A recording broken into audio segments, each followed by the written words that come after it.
particularidades. La primera de ellas, y solamente que espero que se queden con esa idea, en la mayoría de las imágenes que a continuación van a ver ya no existen. Por lo tanto, y también cuando hable a veces voy a hablar de presente, pero en realidad es pasado, porque como eso ya no existe, se desaparecieron mientras se estaba escribiendo el texto, quiero decir, ¿ya? Así que esa es una particularidad. Bien. A mediados del siglo XX, cuando el proceso de industrialización se desinstaló en Chile, una serie de industrias trascendentales para el desarrollo nacional se ubicó en orillas del río Biobío en emplazamientos estratégicos. A partir de la desembocadura se instalaron en sus bordes algunas industrias características del desarrollo regional y varias de ellas asociaron la instalación fabril con los colectivos habitacionales para sus trabajadores como un modo mancomunado de asociatividad productiva. El conjunto fábrica celulosa Laja, Facela, fue constituida por el decreto de 1920, el decreto número 589, como una sociedad anónima abierta de capitales privados, dando origen a una de las principales industrias privadas en Chile. Para entonces, dando inicio a sus políticas paternalistas, la empresa, comillas, cobijaría a miles de trabajadores, brindándoles a ellos y a sus familias condiciones dignas de vida, acercándolos a las fuentes de la cultura, proporcionándoles la posibilidad de adquirir mejores viviendas y la esperanza de un trato cordial y humano entre patrones y trabajadores. Cierre el punto. En ese contexto, los planes habitacionales se pusieron en marcha como parte de los programas benefactores de la industria. Esta fue concebida como un enclave autónomo, definido espacial y funcionalmente respecto de la industria y en consecuencia del tejido urbano. Es un conjunto relativamente grande en su superficie, aunque con infraestructura suficiente como para caracterizar un barrio. Es un sistema permeado por amplias áreas verdes y espacios libres donde las edificaciones, no mayores a 2 plantas, se supeditan a este concepto urbano. Caracteriza este sector la ausencia de límites particulares que lo identifican como un espacio común y continuo. A pesar de ello, existen distintos tipos residenciales que remiten a estratos laborales diferentes, es decir, se trata de viviendas para jefaturas, técnicos y operadores. A este sistema se suman equipamientos y servicios como escuelas, cooperativa, teatro, piscina, canchas de tenis, estadios, etc. El conjunto contaba con infraestructuras mínimas y necesarias que aseguraban una vida más de barrio, o más bien, más que de barrio, más bien de una villa, para todas las edades y requerimientos sociales. A mediados del siglo XX, el Estado, de forma directa o indirecta, a través de la Corporación de Fomento Corfo, apoyó diversos proyectos nacionales de inversión privada, ligados a múltiples sectores de la industria y varios actos económicos. Es por ello que en las orillas del río Biobío se instalaron en emplazamientos estratégicos diversas industrias características del desarrollo industrial regional, a saber, la población obrera comunitaria en Chihuayante en el 46, la Villa Presidente Ríos en el 49, también de la compañía de acero del Pacífico, la Villa, bien digo, Presidente Ríos, la población Papeles Biobío en el 55, de la CNPC y la Villa Springhill de la ENAP en el 71. Varias de ellas asociaron la instalación fabril con colectivos habitacionales para sus trabajadores. Este es entonces el vínculo que nos interesa en nuestro grupo de investigación, es decir, cómo las industrias, por una parte, originaron estos conjuntos industriales y cómo estos conjuntos industriales, en consecuencia sus habitantes, ejercieron vínculos con la industria que los amparaba. Bien, para mediados del siglo XX, CMPC extendió su producción al sur de Chile, instalando factorías en San Pedro de Coronel, hoy San Pedro de la Paz, Laja y Valdivia. Estas últimas nacían próximas a recursos forestales, hídricos y de transporte ferroviario imprescindibles al desarrollo productivo. Su estrategia productiva se marcaba en el modelo de industrialización por sustitución, ICI, propia del modelo desarrollista de Cordillera. En paralelo, la industria dio curso al desarrollo de sus programas habitacionales.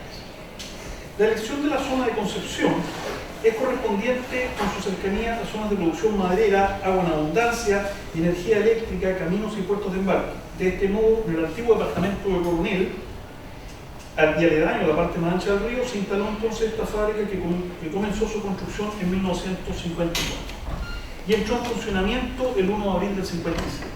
Papeles Biobío se ubica cercana a la desembocadura del río Biobío, en la actual comuna de San Pedro de la Paz de Gran Concepción. El caso que nos ocupa, sin embargo, es el caso de Laja, del cual San Pedro podríamos decir que es hermano, el caso que acabamos de decir. Laja era una localidad pequeña al sur de San Rosendo, nudo fundamental para el transporte ferroviario, al otro lado del río Laja, próximo a su desembocadura al río Biobío. Así, la industria se emplazó en lo que podríamos llamar el cruce de dos ejes territoriales, el norte-sur, significado por la columna ferroviaria que articulaba las comunicaciones ferroviarias, y el oriente y poniente, constituido por el río Biobío como mayor cuenca hidrográfica productiva. Este cruce era un lugar de escasa significancia colectiva, salvo por esta famosa opereta, ¿verdad?, de la Carmela de San Rosendo.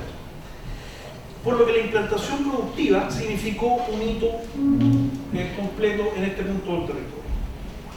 La comuna de Laja, para entonces, en el año 52, contaba con unos 2.000 habitantes, y su fuente de producción más importante para entonces estaba vinculada a la agricultura. Instalada la industria, la población ascendió en muy pocos años a 20.000 y hasta 25.000 habitantes, es decir, más del 1000%. En el contexto del proceso de la industrialización nacional, motivado mucho por la necesidad impuesta por el entorno político y económico de la posguerra para mediados del siglo XX, el modelo político de modernización nacional proponía urgentemente intensificar e incrementar la actividad industrial como pilar fundamental del progreso económico y social. Su instalación estuvo a cargo del ingeniero Valdemar Schultz. En la elección del emplazamiento confluyeron como factores desencadenantes dos sistemas territoriales que ya dijimos tenían impacto regional. Por una parte, entonces, el sistema norte-sur, al que se agregaba el sistema ferroviario, también se completaba con una suerte de eje, una suerte de columna que para entonces empezaba a desarrollarse, que era todo un sector forestal, específicamente la plantación de pino insigne necesario para la producción de la papelera. Y por otro lado, en el sentido este-oeste, se agregaba al río Biobío una especie de ramal eléctrico que era muy fundamental, que provenía desde la cordillera. Precisamente entonces, en el cruce de estos dos ejes es que se ubicaba este sistema industrial. En los años 50, en los años 50, CMPC inició su estrategia de producción en el territorio y definió su acción por medio de dos determinantes espaciales que identifican su acción y que nosotros hemos denominado enclave y recinto, que reflejan con nitidez las estrategias territoriales y urbanas seguidas por CMPC en el río Biobío. La Real Academia Española define enclave como el fenómeno espacial que muestra que un territorio está incluido en otro, manteniendo aún así diferencias características políticas, administrativas y o geográficas. Y define también recinto como aquel espacio generalmente cerrado comprendido entre ciertos límites. En efecto, el emplazamiento del recinto Facela en Laja es una porción de territorio administrado por la empresa que está rodeado y enclavado dentro de otro, en este caso del territorio comunal de Laja. Así, la noción de enclave se ajusta, pues el recinto Facela actúa como mediador entre la ciudad y la industria, constituyendo un traspase privado y apartado de la ciudad, ya que la empresa necesitaba esa autonomía para el funcionamiento de la fábrica y del conjunto habitacional.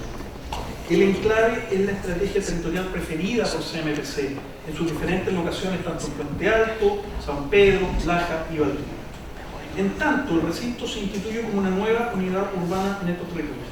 Si bien el origen de su utilización como ámbito espacial resulta difícil de precisar, se puede constatar que fue una estrategia de implantación urbana preferente para empresas y servicios del Estado también, como Endesa y MOV, en la segunda mitad del siglo. CMPC adoptó entonces esta estrategia del recinto, de lugares cerrados, que contiene el proyecto residencial como parte del ciclo productivo, ocupándose de construir un conjunto cerrado de notorio control socioespacial que incluyó tipos arquitectónicos y vigilancia social, incorporando regulaciones sobre la privacidad.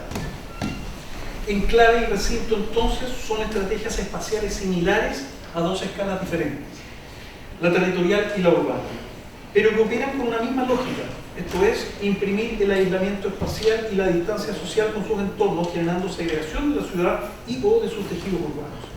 Enclave y recinto han sido herramientas operativas que, derivadas de los supuestos y fundamentos nacionalistas imperantes desde a mediados del siglo XX y condensadas en el marco de una ideología desarrollista, posibilitaron la materialización de alternativas de progreso industrial y habitacional en territorios locales. Facela fue empasado en un terreno de 20 hectáreas, aledaño a otro de 80 destinado a la industria, y se trata de un conjunto relativamente grande en su superficie, aunque con infraestructura básica suficiente como para caracterizar no un barrio, sino una villa, como habíamos dicho, donde los límites espaciales trasvasan unos en otros. Algunos de sus límites son por el norte, la avenida Alessandri, que la articula a su vez con la ciudad de Laja, la línea férrea y el río Biobío al poniente, al oriente, la ruta Q250 y con terrenos forestales hacia el sur. El recinto se divide claramente entre la fábrica al poniente y el sector habitacional al nororiente. Se trata de una decisión fundamental que asegura la interdependencia funcional y la necesaria separación ambiental entre dos programas opuestos y a su vez mancomunados, vivienda e industria. En Facela coinciden argumentos como la separación de las funciones prototípicas de la ciudad funcional de los CIEM, pero al mismo tiempo estas quedan contradichas en la medida que la operación de cercanía entre una y otra admite su vínculo de dependencia. El sector habitacional, que es el centro de nuestro interés, posee una estructura irregular de sectores diferenciados donde factores funcionales y sociales parecen bien expresados. En términos ambientales, es un sistema vecinal ideal permeado por amplias áreas verdes de espacios libres, diseñados en franca oposición al complejo programa industrial, donde las edificaciones, no mayores a 2 plantas, se supeditan a este concepto urbano. En principio, el recinto habitacional se trata de un sistema quebrado de manzanas rectangulares que, a partir de 1954, recibió por el oriente los bloques de vivienda en hileras continuas para operarios, y por el oriente, viviendas pareadas llamadas las casas Kinder. Posteriormente, a partir del 58 y especialmente durante la década de los 60, hacia el sur y más alejadas en distancia y altura, en un trazado orgánico se ubicaron distintas casas para gerentes. Por el norte se emplazaron distintos equipamientos de tipo social, cultural y recreativo, y por el oriente un estadio. Caracteriza al sector la ausencia de límites particulares que lo identifican como un espacio común y continuo en referencia a la ciudad jardín. A pesar de ello, existen distintas tipologías residenciales que permiten variados tratos laborales diferentes, es decir, viviendas para altos cargos administrativos, técnicos y operadores.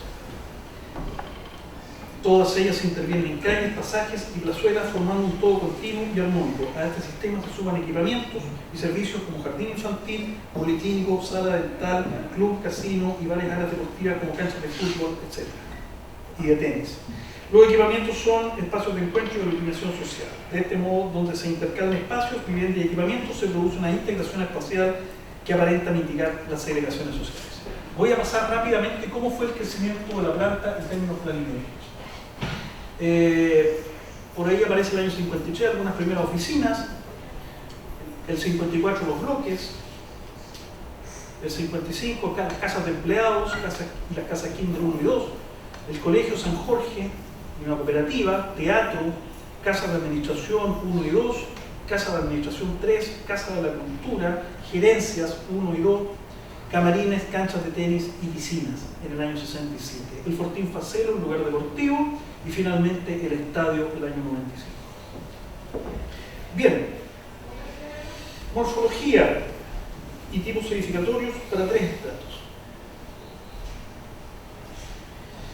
Las edificaciones habitacionales son de varios tipos. Los bloques en hilera alineados con los pasajes para operarios responden a un tipo estandarizado homogéneo y funcional usado en Laja en 1954 y San Pedro. Es decir, el mismo bloque se usó en las dos localidades, diseñado por el arquitecto Fernando Respola. Es un sistema que se concentra más alejado del punto de conexión con la industria y que obtiene en menos superficie un mayor número de habitantes. El sistema, planificado en la lógica de los campamentos obreros, separado de las viviendas de jefaturas por la calle Las Viñas, se distribuyó en 5 manzanas compactas y regulares, donde sus 2 costados principales están flanqueados en los bloques y los otros 2 en testeros simplemente resultantes. La planta de la manzana tipo denota 2 franjas de viviendas, una a cada lado, que alcanzan a 2 unidades y que concentran en su primer nivel estar comedor y cocina, y en el segundo solo 3 dormitorios, uno de ellos mínimo. Esta vivienda, planificada en la lógica del campamento obrero, privilegió así pabellones que aseguraban una estandarización social y familiar. Entre ellas no existen divisiones efectivas. Los accesos albergados y enmarcados uno junto al otro fomentan distancias mínimas que aseguran una homogeneización social. El modelo ratifica la idea de un obrero tipo con familia tipo, De este modo, la vivienda era un engranaje más de la maquinaria productiva que no ameritaba validaciones edilicias relativas a su regulación constructiva y normativa. Es decir, ello explica que las casas entre ellas no tuvieran, por ejemplo, muros cortafuegos, y ello explica entonces de que había básicamente un tendido eléctrico para todo el colectivo o una matriz de agua potable. Las viviendas, entonces, las viviendas pareadas para los técnicos, conocidas como las casas Kinder, ocupan dos tipologías y se desarrollan en dos niveles.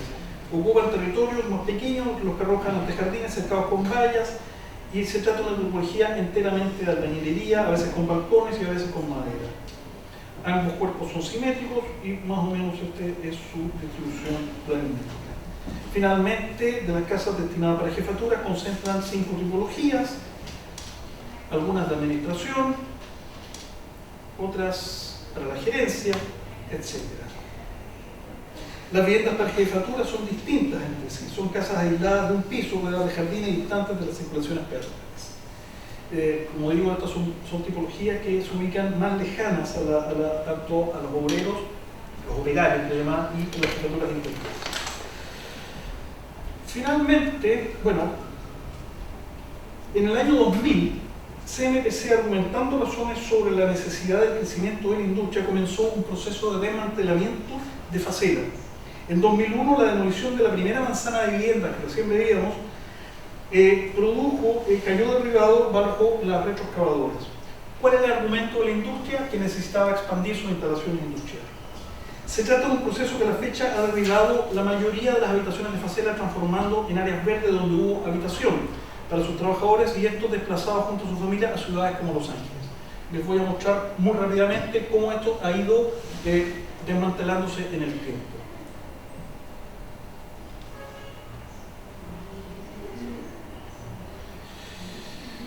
En efecto, entonces,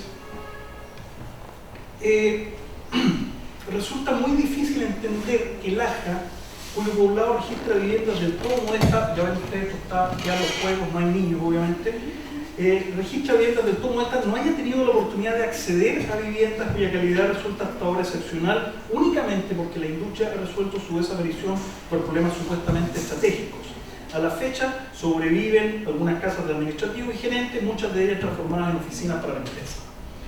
La actitud de CMPC no deja de parecer abusiva hoy con sus habitantes y remite con toda certeza, y permítanme la mención, a la detención de 14 trabajadores que fueron delatados por la jefatura de la empresa a la salida de la planta y su posterior ejecución del camino a Los Ángeles en los eventos inmediatos al 11 de septiembre del 73.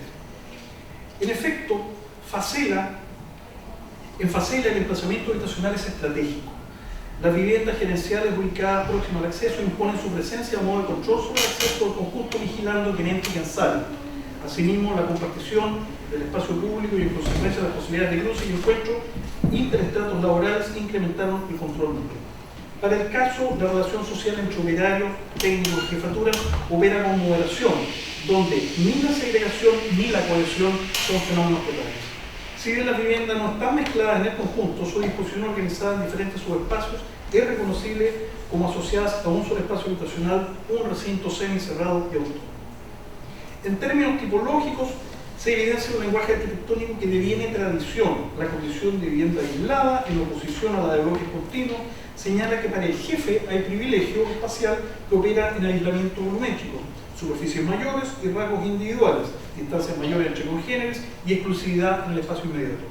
Por el contrario, para la vivienda de los operarios, las superficies son mínimas, la repetición estandarizada, la compartición del espacio inmediato y la reducción de distancias de interacción social es determinada como idónea a su rango. Ambos casos, no obstante, operaban con un ambiente paisajístico más o menos homogéneo. No está de más decir que las viviendas pareadas para los mandos medios expresan la reducción de estándares gerenciales y el incremento de los proletarios, quedando en una situación intermedia en superficies, distanciamientos y áreas verdes. De inmediato. Estas son entonces las tres tipologías que básicamente existían en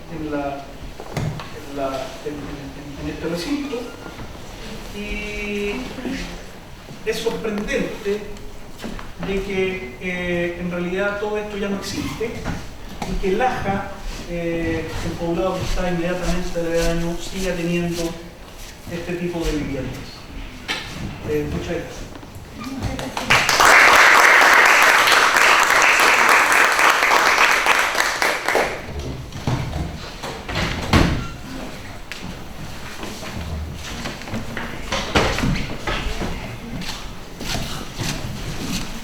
Para cerrar la mesa, vamos a dejar a María Isabel López, de la Universidad de Lórico. La doctora María Isabel López se tituló como arquitecto de la Universidad de Chile, obtuvo su máster en planificación urbana, mención diseño ambiental en Oxford Brookes University en Reino Unido y su doctorado en desarrollo urbano en la Universidad Politécnica de Madrid, España. Ha liderado y participado en diversas investigaciones en temas de patrimonio urbano, como decir, Animal Conicet y otros, centrándose en particular en el tema del patrimonio industrial. El año 2015 obtiene el Premio Municipal de Ciencias Sociales de la Municipalidad de Concepción por su trayectoria en ese año.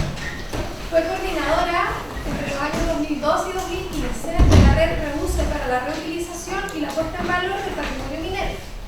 La red obtuvo el patrocinio del Programa Iberoamericano de Ciencia y Tecnología para el Desarrollo CITED. Desde el año 2016 es consejera regional de Cultura para la región del Biobío.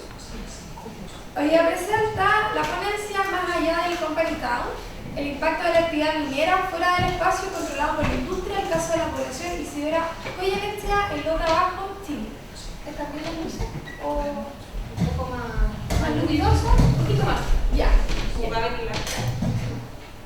¿Ahí? Sí, perfecto. Bueno, muy buenas tardes a todos y como se ve bien ahí en el título, voy a hablar de la ponencia titulada Más allá del Company Town y el impacto de la actividad minera fuera del espacio controlado por la industria, el caso de la población Isidora Goyenechea en Lota Bajo, Chile. Esta es una investigación en curso, digamos, no está terminada todavía, y la estamos desarrollando junto a dos alumnas tesistas del quinto año de la carrera de arquitectura, que son Darlene Quitral y Francisca de su patrón, quienes han hecho el trabajo en terreno. Bien, esa foto que ustedes ven ahí no es Isidora Goyenechea y no es fuera de la industria, pero la puse ahí por una razón. Si ustedes ven, es más bien justamente una ciudad dentro del espacio creativo de la industria que se llama Bustielo. Bustielo es un poblado minero, o fue un poblado minero ubicado en el norte de España, en Asturias, y que hoy día, como parece, queda claro en el letrero, se ha convertido en un destino turístico importante del norte de España. Sigue habitado por una población bastante envejecida, pero vive quizá en gran medida a partir de la visita de los turistas que van a conocer el lugar. Yo diría lo que fue el ícono de la ciudad para el obrero soñado. Voy a explicar eso un poco más. Construida a fines del siglo XIX, entre 1890 y 1925, y propiedad de la Sociedad Obrera Española. Ahí ven fotos a mano izquierda de lo que era Bustielo en los años 60 y a mano derecha lo que es Bustielo hoy. Si ustedes ven, en realidad no ha cambiado demasiado, se mantiene bastante bien este modelo de ciudad que sigue bastante el modelo de la ciudad jardín, dentro de una urbanística patronal, ¿cierto? Son viviendas pareadas, rodeadas por un huerto. Pero ¿qué es lo interesante de Bustielo? ¿Por qué traigo a colación Bustielo? Bueno, lo interesante es que esta empresa tenía miles de trabajadores, una tremenda empresa, lo que llamaríamos hoy un holding de empresa, una transnacional. Sin embargo, a pesar de estos miles de trabajadores, Bustielo solo tiene 40 casas. Entonces la pregunta evidente es, ¿dónde vivía el resto de los trabajadores? ¿Por qué solo 40 casas? Y esa es la pregunta interesante. Pero vamos a irnos un poco a la región del Biobío y vamos a dejar un poco de suspenso. Nos vamos a la región del Biobío, como ya habló mi colega Pablo, nuestra región es una región muy industrial, o postindustrial diríamos hoy día. O sea, tuvo una época de auge y hoy día añoramos quizás esa época de auge, pero fuimos en un momento una ciudad que tuvo mucho impulso a la industria. Ahí aparece lo que hemos registrado hasta el momento en Anillo, nuestro proyecto, de todas las distintas industrias que en la región han generado vivienda, han generado conjuntos de vivienda. Si ven a mano izquierda, la industria acerera, agrícola, azucarera, gallinera, etc., muchas industrias han ido generando ciudad. Y en la columna más a la derecha ven el número de conjuntos habitacionales que esas industrias han generado, un total de 44 conjuntos. Sin embargo, lo interesante de todos estos conjuntos es que no son todos iguales, y eso es justamente el tema a abordar hoy día, ¿cierto?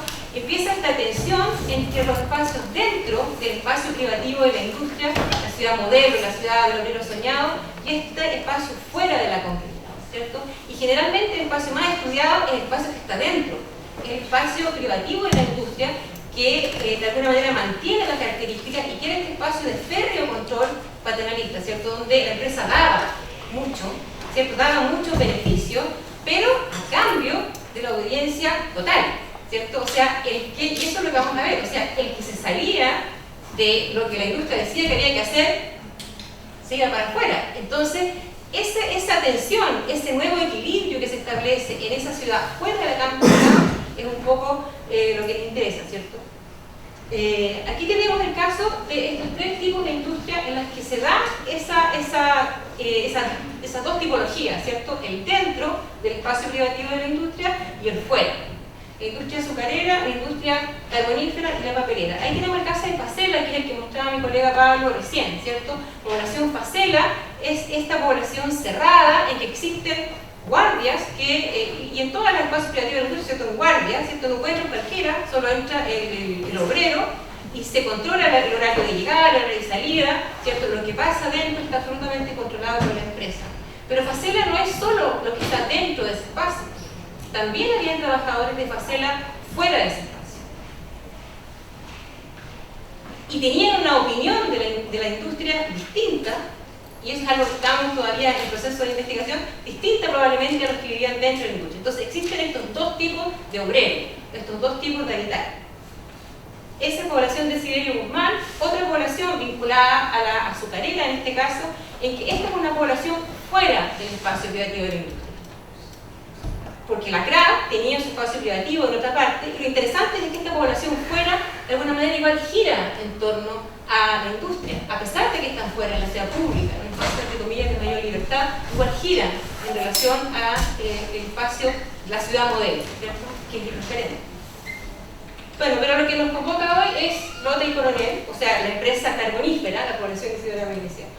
Y un poco para dar algún contexto, como ustedes ven en la columna a la izquierda, aparecen en rojo los espacios que hoy día conservan la mayor cantidad de vestigios de lo que es este patrimonio minero, este legado minero. Si alguien conoce la región, bueno, arriba está Coronel, abajo está Lota, y en Coronel están esos dos puntos que son Maule y Puchoco, donde se concentran estos poblados mineros, y en Lota, que es quizá como el paradigma de lo que fue la industria carbonífera en Chile, ¿cierto? El mayor impulsor, el motor de la industria carbonífera en nuestro país, ¿cierto? Y hoy con los mayores niveles de pobreza a nivel nacional. Bueno, si ustedes ven, al medio aparece la ciudad modelo. Lota, la ciudad Lota Alto, porque Lota tiene dos partes, Lota Alto y Lota Bajo, donde Lota Alto es la ciudad de la empresa, la ciudad cerrada, ¿cierto? Uno llamaría hoy día una comunidad cerrada, con acceso controlado. Y donde se conservan todavía, a pesar del deterioro bastante de sus patrimonio tangible, ¿cierto? Arriba se ve, por ejemplo, lo que era el invernadero del Parque Lota, los pabellones, los típicos pabellones obreros. Sin embargo, eso no es todo el mundo minero, sino que aparecen también estos otros lugares. Ustedes ven esa línea curva ahí, es la que separa Lota Alto de Lota Bajo, y aparecen, ¿cierto?, como de alguna manera desbordando, casi como podría ser el referente entre las ciudades medievales, con sus tremendas murallas, y de repente como empiezan a aparecer estos otros poblados, justo en las afueras de las ciudades, aparecen estos poblados, ¿cierto? Entonces está el dentro de la ciudad modelo, y está luego la ciudad pública de Lota Bajo, donde aparecen estos dos poblaciones que son Banen y Isidora Goyenechea. Hoy día nos vamos a detener en Isidora Goyenechea. Bueno, entonces, ¿cuáles serían como las preguntas que nos interesan a nosotros explorar? En primer lugar, ¿cierto?, ¿cuáles son los orígenes y las características? ¿Cómo surgen estas poblaciones rurales? ¿Cuál es el alcance del urbanismo patronal en estos barrios obreros, ¿cierto? O sea, ¿en qué medida se transforman en un nuevo tipo? Porque ya el control no es tanto, y sin embargo, ¿hasta qué punto sí lo es todavía, ¿cierto? Entonces, esa cosa, esta nueva tensión que se establece es interesante. En segundo lugar, ¿cuál es la relación de estos espacios con la ciudad obrera? ¿Y de qué medida el estudio de estos barrios aporta para entender el rol de la ciudad obrera? ¿En qué medida esta ciudad puertas afuera resignifica la ciudad moderna? Lo voy a explicar un poquito más. Y en tercer lugar, ¿cuáles son sus valores hoy? Y eso es lo interesante también, o sea, nos permite preguntarnos qué es patrimonial o en base a qué definimos lo que es patrimonio, porque estas ciudades evidentemente están muchísimo más alteradas que las ciudades que se mantuvieron hasta mucho más tiempo controladas con un férreo control empresarial. Entonces, ¿cuáles son esos valores patrimoniales hoy de estos espacios? ¿De acuerdo? Con respecto al segundo punto, por ejemplo, tengo algunas citas sobre un autor, García, que habla sobre Gustielo y dice: la sociedad obrera española construyó Gustielo como pueblo emblema de una política empresarial en la que los recursos culturales tradicionales deberían reutilizarse para conseguir unos objetivos empresariales determinados. O sea, acá no se trató solamente de resolver una mano de obra cercana al lugar de trabajo. Eso es parte del tema. Pero si estamos hablando de que en Gustielo se construyen 40 casas solamente y el resto se dejan a vivir en cualquier parte, que resuelva su vivienda solo, lo que se trata acá es de construir un lugar que en el fondo es un emblema de la industria, o sea, es la carta de presentación de la industria, ¿cierto? Nosotros somos tan buenos que mira la manera en que tenemos a nuestros trabajadores. De alguna manera hay un producto de marketing tremendamente potente, de marketing empresarial. Y en segundo lugar, también de control, porque la vida en el pueblo era un premio a la buena conducta, ¿de acuerdo? Se trataba de un pueblo minero compuesto en el sentido de obreros modelo. Entonces la empresa siempre tenía la posibilidad de que alguien se porta bien, llevarlo a este pueblo, alguien se porta mal, sacarlo de este pueblo, ¿cierto? O quitar privilegios. Entonces, en ese sentido, el estudio de estos dos tipos nos permite entender mejor, en el fondo, las relaciones empresa-trabajador. Bien, con respecto al origen en particular de la población isidora Goyenechea, es interesante acá, este es un diario de la empresa. Casi todas las empresas tenían un diario, que de alguna manera son noticias, pero también son otra forma de establecer las políticas de la empresa entre la sociedad, ¿de acuerdo? La opinión de Lota, en Lota Abajo, acá en los extractos, ellos opinan, ¿cierto?, de Lota Abajo. Como centro minero industrial es uno de los más importantes del país, sus necesidades vitales han sido justamente postergadas. La Caja de la Habitación Popular, ¿cierto?, y la Fundación de Viviendas de Emergencia han desarrollado un plan de edificación y merece reconocimiento y aplauso, pero este ha sido insuficiente. Hacemos un llamado a las autoridades para que fijen su preocupación en la ciudad de Lota Abajo. Evidentemente, ellos entienden que hace falta, hay un déficit habitacional, a la empresa no le conviene porque necesita esa mano de obra, busca el apoyo de alguna manera del Estado para que le colabore en este tema de la vivienda. Pero además surge un segundo tema, en particular con Isidora Goyenechea, que es un accidente, como lo hubo en muchas ocasiones, ¿cierto? Todo el mundo sabe, los accidentes eran frecuentes en las minas, pero hay un accidente en particular bastante trágico, mueren muchos trabajadores, y esto, junto con el déficit habitacional que ya existía, es como lo que gatilla, en el fondo, una acción del Estado más allá de lo que hasta ese momento hacía. Normalmente, cuando un trabajador moría, la familia perdía simplemente su privilegio y tenía que irse en un plazo que la empresa amorosamente le daba de 6 meses para retirarse, pero se tenía que ir. Normalmente se tenían que ir. Ahora sucede esta tragedia y la empresa